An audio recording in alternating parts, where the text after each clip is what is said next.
राजकीय क्षेत्रात अनेक चढ उतार येतात, पण त्यातून जो उभा राहतो तोच खरा नेता ठरतो. मुख्यमंत्री देवेंद्र फडणवीस यांनी आपल्या एका भाषणात सांगितले की अनेकांना वाटत होते माझी राजकीय राख होईल, माझं अस्तित्व संपेल, पण त्यातूनच मी नव्याने उभा राहिलो आणि भरारी घेतली.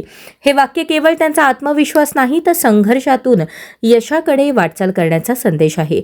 राजकारणातल्या लढाईत फडणवीस यांनी पुन्हा एकदा दाखवून दिलं की हार मानणं हे त्यांना कधीच जमणार नाही.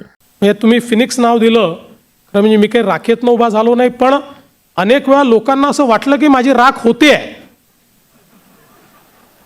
आणि तेवढ्यात मी आपली भरारी घेतली.